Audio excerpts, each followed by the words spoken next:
If you've been paying attention to the news cycle, the image on screen right now will seem very familiar to most of you, even if you don't live in America for whatever reason, because the American political system seems to just rule over the airwaves. Nonetheless, we are going to talk today about this aircraft and my thoughts, not on if it's corrupt, not on if it's a super good thing, because quite frankly, I don't care. I'm very, very, very much apolitical when it comes to this stuff, especially on this channel. You'll never know my political views.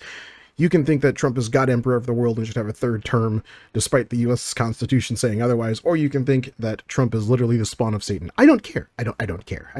But what I do care about is what work would go into making this 747-8 a viable option to become the next VC-25B, I guess, because Air Force One is a designation for any aircraft the president gets on. And that's what we're going to talk about today. So if you don't know, this aircraft here is a 747-8 that is currently owned by the United States Air Force, according to planespotters.net. It was previously owned by the Global Jet Isle of Man. I don't know how that works, but the big thing is the original owners were the Qatari government. This aircraft apparently is a gift to the United States Air Force from the Qatari government. Again, we're not going to talk about the semantics of that, what it means for implications. I don't care. What we are going to talk about is what it takes to make this aircraft go to Air Force One. So let's do that. We have, and just to give you guys a couple other shots of it here. In fact, let's go to these here. Let's open up a couple of these. Give some credit to some great aviation photographers instead of randos on Shutterstock. First up is a photo by this guy of the same aircraft. As you can see, it is seemingly a BBJ variant of the 747-8. Not very many of these were made, but this is one of them. Got those nice Rolls-Royce GE, I believe they're GE NX engines, basically 4 times the engines on the 787.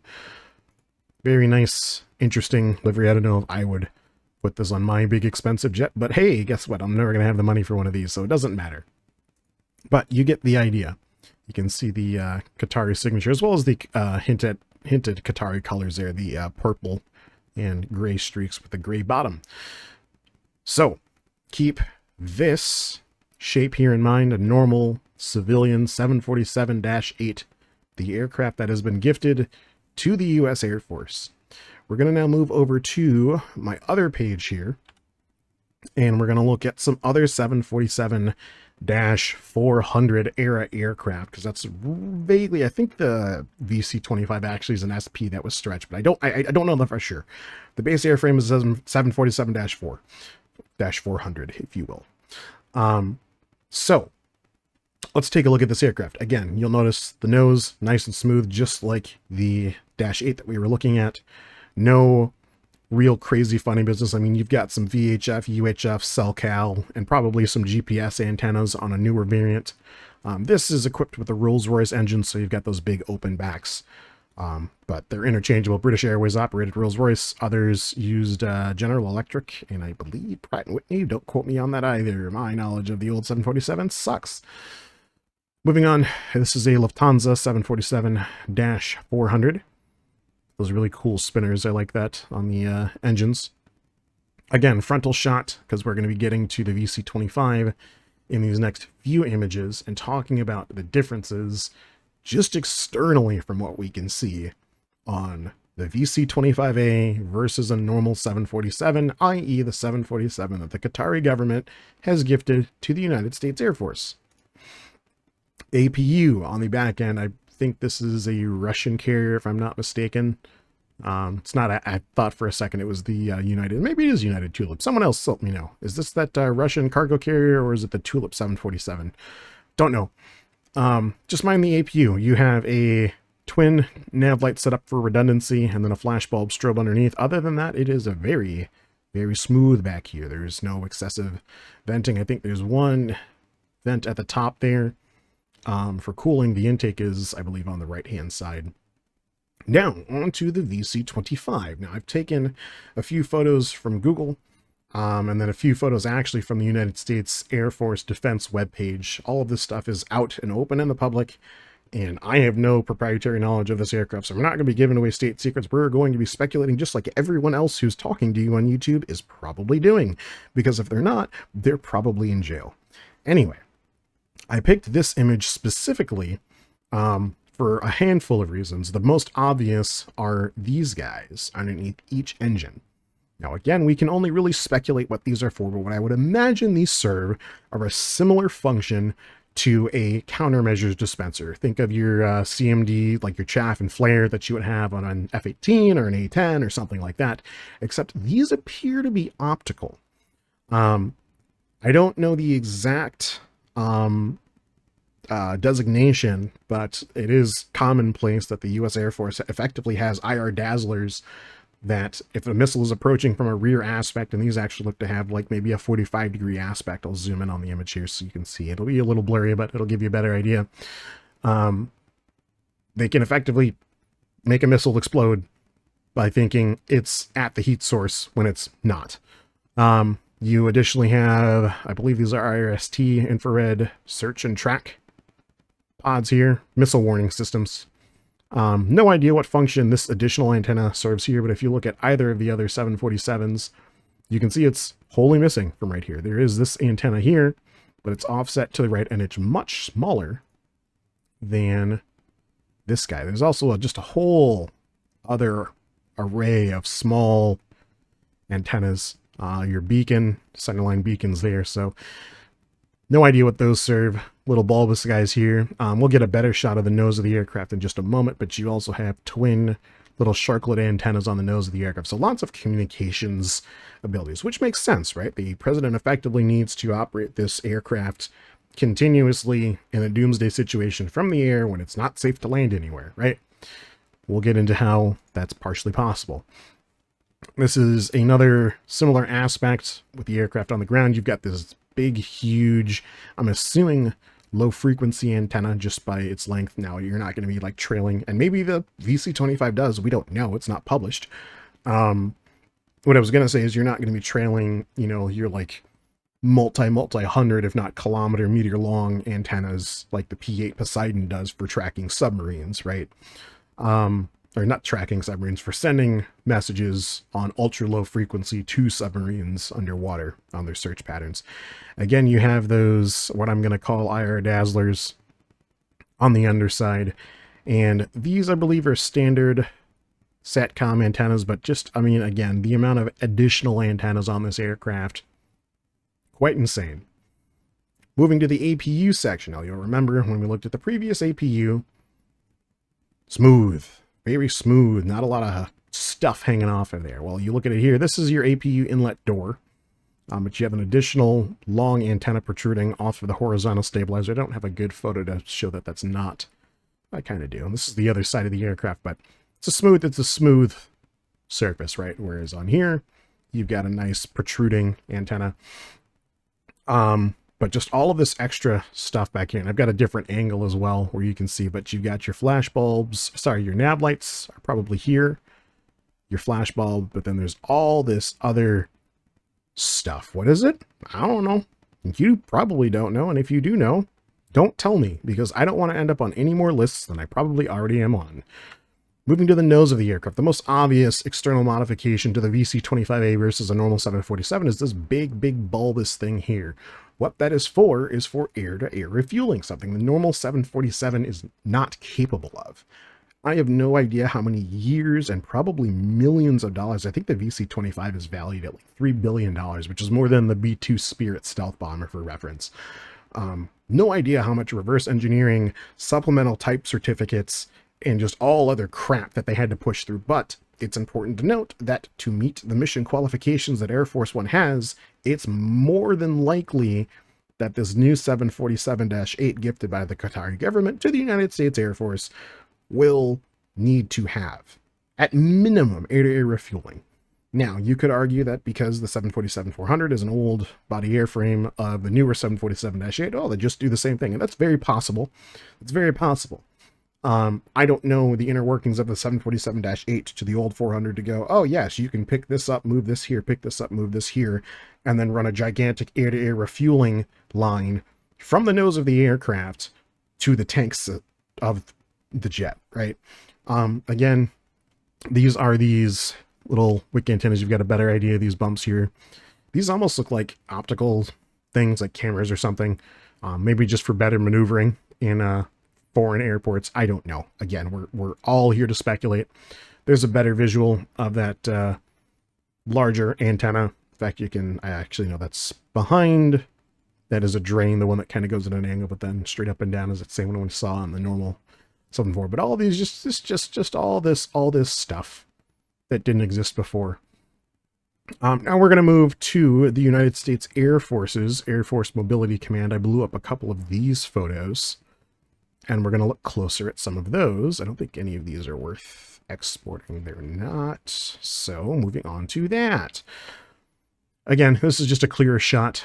Again, this is directly from defense.gov, so you can't get angry at me, government, for showing photos that are on your own website and speculating as effectively a civilian who has no classified knowledge of this aircraft whatsoever. Don't come at me. Again, these two antennas stick out. We talked about the air-to-air refueling system. You can see all of the reinforcement of the skin that had to happen because you're effectively flying a probe into this. And I mean, it's not a light probe. I mean, it's not heavy, but it's not light either. And I mean, the nose of the 747 was not designed to take those impacts. I would imagine these guys are just additional air data computer stuff, maybe for a new fly-by-wire system in the VC-25 versus the older hydraulic system in the older 747s. I have no idea what purpose those serve. And then obviously there's your windscreen wipers there. Going down the side of the aircraft, more standard pitot-static stuff. You got your dual pitot tubes each side. I believe this is an angle of attack sensor. That's interesting. So is that. And then this is a better close-up of what I believe. These are probably just FLIR pods, forward-looking infrared, so that the pilots can see on the ground. When they do their taxi up, their taxi light is off for the rolling out of the red carpet deal. So I would guess that these guys supplement their approach. Again, there's that IRST pod, your search and track for airborne threats. This is nothing exclusive to the VC-25, larger military aircraft, and not even larger military aircraft in general. You'll see these on the P-8 Poseidon. You'll see them, I think, later blocks of the P-3 Orion before it was shelved. C-17s have them, all they're integrated into the fuselage flat. These look like they can swivel. What else can we see? Got another little Venny boy there. Oh, what is this, a C-32 in the back? That's neat. And then there you can see the outline of that. It'd be cool to get a close-up of that Dazzler. Again, I'm not probably using the correct terms, but hey. APU door there. I would assume that's an intake for additional avionics cooling. What the hell are these? These are on both sides of the airframe. I think you can tell from none of the photos that we've seen so far. But these are on both sides of the aircraft. Again, these I believe are your standard Wi-Fi SATCOM antennas. Some of these are probably regular. This ain't. Not sure about that. I think that's about it. Making a sharp right-hand turn in this photo. On to the next one. Again, a little bit more of the same. There's nothing really new to cover here that we haven't already. And finally, one more rear aspect. You can see more of those IR dazzlers. This is the image where you can see those little pans are on both sides of the aircraft. You've got now confirmed on both sides. This is SAM 2900. I would imagine its sister ship is identical in build. And it also gives you a very, very good aspect. There's a rear-mounted IRST pod. And I apologize if I'm using the term IRST incorrectly. Infrared search and track. I believe that's what these are designated as. This appears to be just another big dazzler on the rear. No idea what the hell that is. And then you've got exhausts, I would assume, for extra avionics or cooling or whatever. twin exhausts here for something, don't know. But where I'm going with all of this is the amount of, not necessarily money, because the United States military we'll find the money, we'll spend the money, where the money is not the problem. The problem in my head is airframe compatibility and time. President Trump has just started his next 4-year term, and it would not surprise me if it would take 4 years to take this aircraft, basically gut it. You know, you have your nice fancy interior or whatever. That's all going to have to come out to put in all of the new avionics, all of the countermeasures.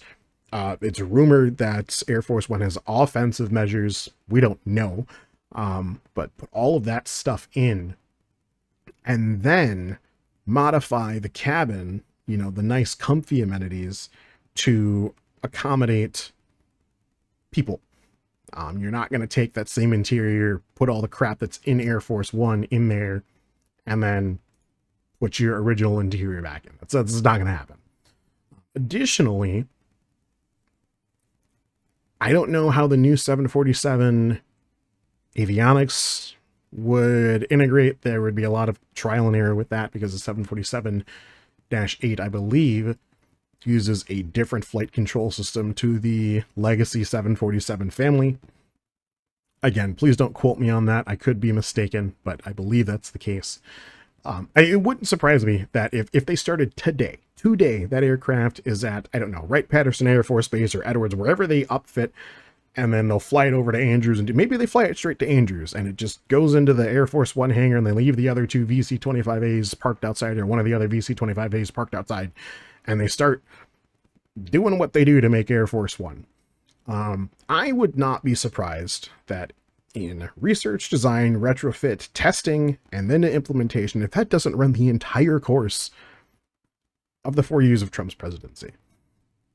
That's it. That's all I got. That's all I got. I could ramble on about the same things, but there's so many unknowns about Air Force One, and to make it as mission capable as the current VC-25A that we all know as Air Force One, I just don't know if it's possible. So that's it. I'm gonna close out now. I've been talking for 17 minutes and 38 seconds. My God. I guess we'll see you guys this Sunday for it's the first part of my trip video. I had to split it because I lost footage and I don't think I found it. Spoilers. But yeah, you know what? I happen to have it up here. You guys want to watch a clip? Want to watch a clip from it? We'll watch a clip. So with another early morning departure set in the books, I made my way to gate Bravo 4 to get on board this Hawaiian Airlines A330-200. Outbound from San Francisco to Honolulu International. That's all you get. Anyway, I'll see you guys Sunday for the remainder of that. It's a lengthy video. Total runtime about 20 minutes. And I figured that was enough for a first stint thing. If you look at like Noel Phillips's videos and that, they're right around 20-25 minutes. So maybe it's half an hour. Anyway, that's it. That's my thoughts. What do you guys think? Leave the comments. Just to aviation, I don't care about the political sides of it. I genuinely don't care. I'm just gonna be muting. I will be in the comments and I'll be muting people who make it political either direction. I don't care. And that's it. Let me know your thoughts. What do you think it'll take? What do you think some of these little bumps and things are? Please don't disseminate state secrets if you know. This is just a speculators guild because none of us want to go to jail or end up on lists. Anyway, that's it. I'm Sample, and I'll hope to see you guys later.